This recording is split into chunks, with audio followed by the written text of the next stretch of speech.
bawat gubat meron tagapangalaga.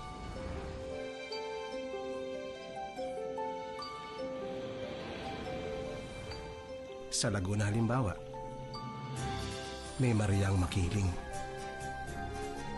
Ang pinatubo, binabantayan ni Apong Malyari. Sa bundok ng Arayat, ang numumunong diwata ay si Mariang Sinukuan.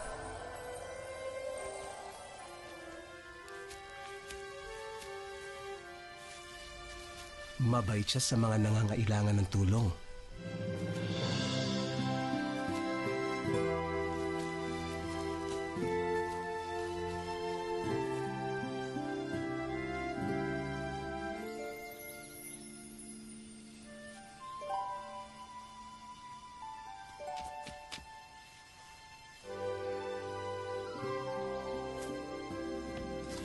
Pero pag may sinaktan ka sa gubat niya, mabigat ang parusa ng diwata. Diwata, diwata.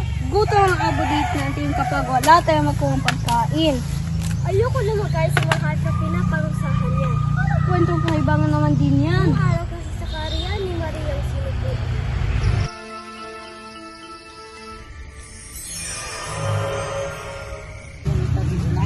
Mahal naman ang Sinukuan. Inapi ako. Tulungan niyo ako. Ano nangyayari? Ang mga anak ko, hindi pa silang walang habas na pinaslang. Oh, hindi. Ang kabayong may kasalanan nito. Kaya dapat siyang parusahan. Ikaw ba ay nasa siglo? Mali ang magparatang ng walang katibayan. Kahit ipagtanong niyo pa po, may nakikita sa kanya. Konyango, hanapin yung kabayo para harapin yung bintang ng ibon. Sa susunod po.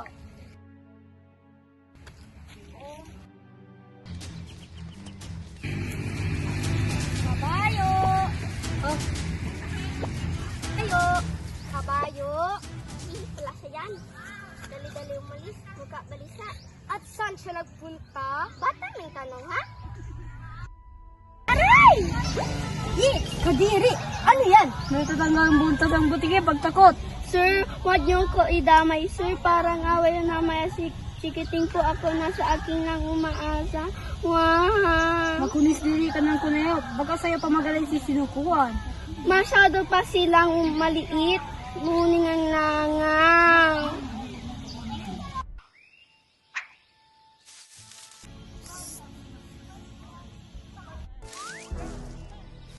Tagbo na kabayo! Tagbo! Huminto ka kung ayaw mong masaktan!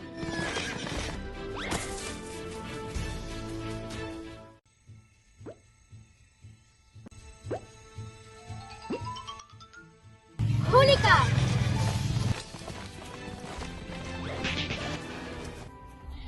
Tama na yan. Agaan niyo ako paliwanag. Eto matakas ka eh. May man sinukuan kang paliwanag.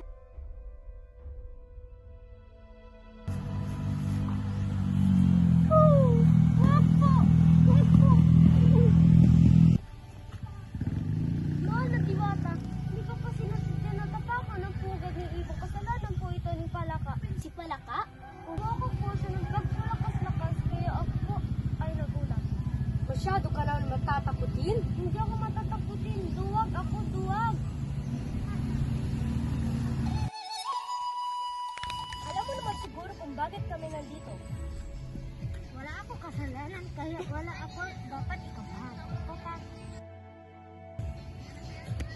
Handa na ako sumunod ko. Mahal na diba, hindi ko po sinadya na makakukak na mga na ikinagulat ng kabayo na ikinasira naman ng pugad ng ibon. Sa totoo, ng sipagong po sa pinabulan sa lahat. Bakit sipagong dapat sisihin? Nanahimik ako noon.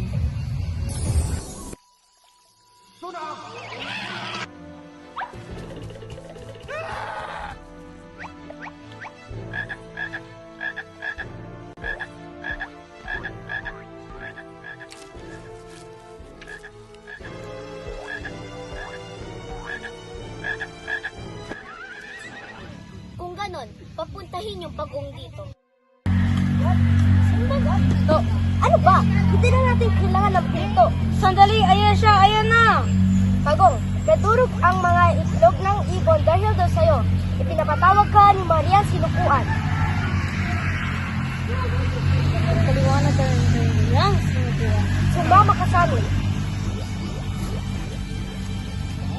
Sa akin lang po, sino po bang hindi magdadala lang sa ring bahay kapag nakita ng apoy? Ang bahay nila itong meron ako.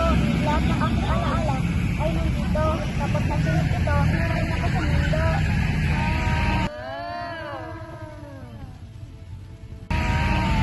Wala naman naiulat na sunog kagabi. Nagsisungaling ka yata.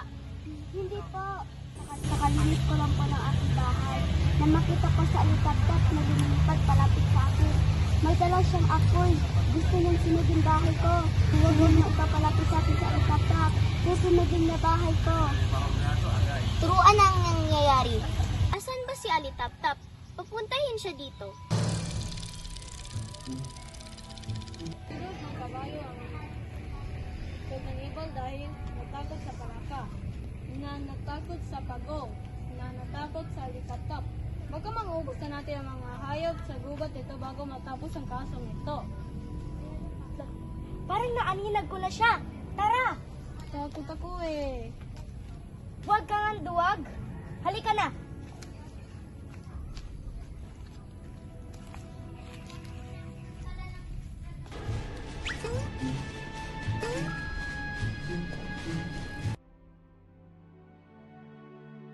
Kakampi kayo no? Ha? Ano sinasabi mo? Kakampi kayo nila mo. Hindi. Bakit nasama sila mo sa usapan? Pinapatawag ka ni Marian Sinukuan. Bakit ako? Ang dapat niyong hulihin sila mo. Pwes, nasan sila mo?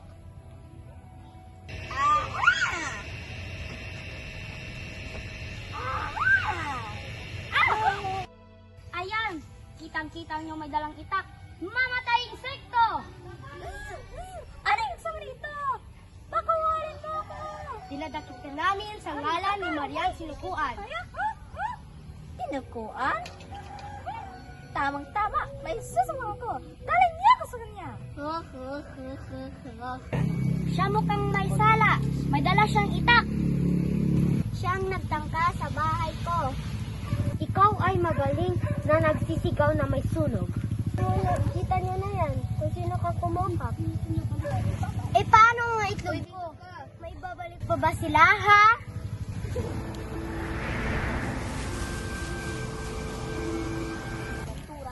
Nagugulo kayo lahat dahil sa takot. Ako na tunay na biktima. Wala ako na averado. Ako bigla nisipiti ni Alimango. Gumaling ang kaniyang kinagat. Simula ka siya hanapin para mahiganti.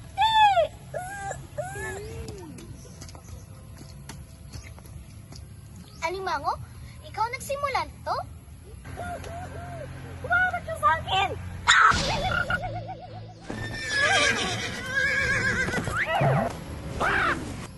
Katahimigan, lahat kayo ay nagpadalos-dalos din. Dapat ninyo isipin kayo ay responsable sa inyong sariling pag-aasal. Mula ngayon, Ibon, sa itaas ka na ng puno, gagawa ng pugad. Ikaw naman, kabayo, lalayuan ka ng marami dahil magiging ugali mo na ang pagsipa at pagdamba. Palaka, dahil hindi ka nag-iisip bago buksan ng bibig, yang kokak mo magiging boses mo sa habang panahon.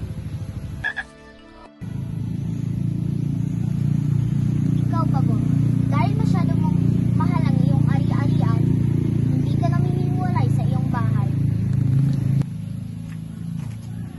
Ikaw, Alitap-tap, dahil ninindak ka gamit ang iyong lampara, dadalhin mo yan habang buhay. Ikaw, Alimango, dahil tagilid ka mag-isip, mula ngayon, tagilid ka na rin maglalakad. Ikaw, Lamok, hinahatulan kita ng 1 linggo pagkakakulong dahil sa dala mo ng itak sa aking hukuman.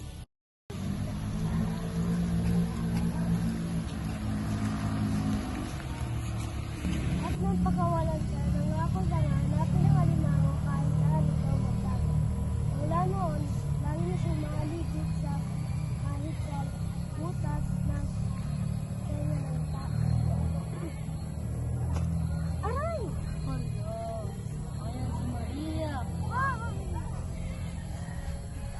naman. Bakit ninyo kinukuha ang hindi sa inyo? Hindi sa mga Diego, kailangan natin magkalabas ang gubat. Bakit pabigat ang sako?